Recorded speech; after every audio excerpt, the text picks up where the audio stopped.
Kapaglaom, maayong buntag kaninyong tanan.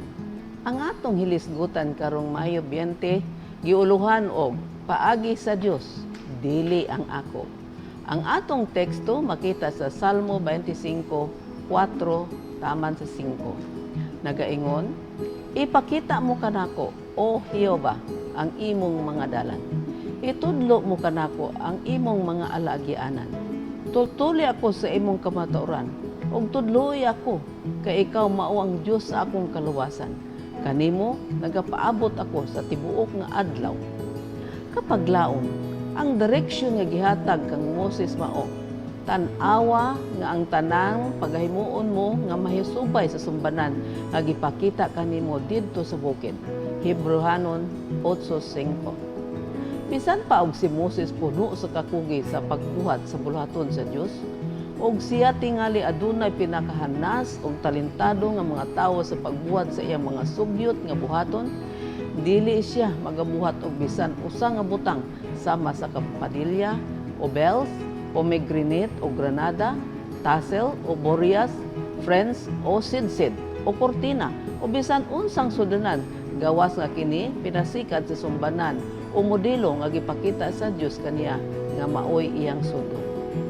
Kapatan kaadlaw ang pagpasabot kaniya, may tungod niini.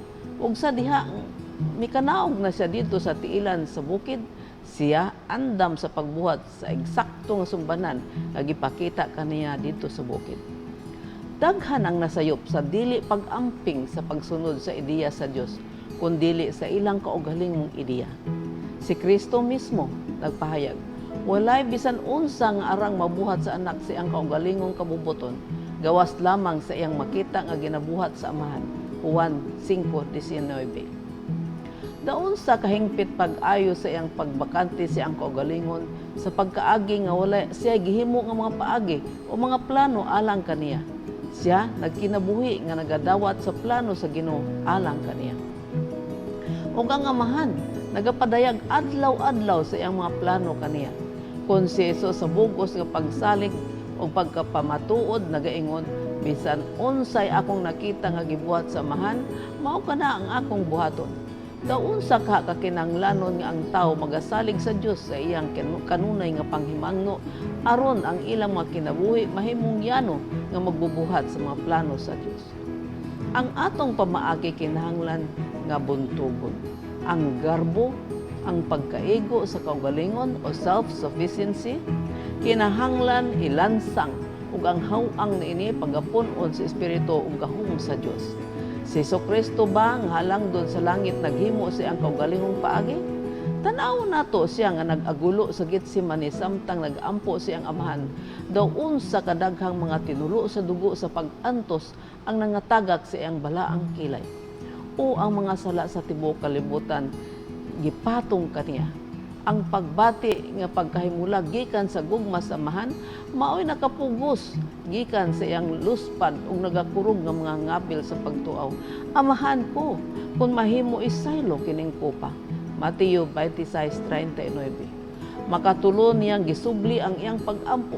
Apan iyang gisundan kini og apan dili ang akong pagbuot may matuman kun dili ang imo. Lucas 22:42. Kinahanglan sama niini ang atong kinaiya. Dili ang atong kabubuton kun dili ang iya sa Ginoo ang matuman. Mao kini ang matuod nga pagkakabig o conversion. Kapaglaom, daghan kanato ang mga nasayop sa atong dili pag-amping sa pagtuman sa plano sa Dios. Nagahimo kita sa atong mga pamaagi o plano nga wala nato gitugyan sa Ginoo. Ug unya dawaton ang iyang mga plano alang kanato.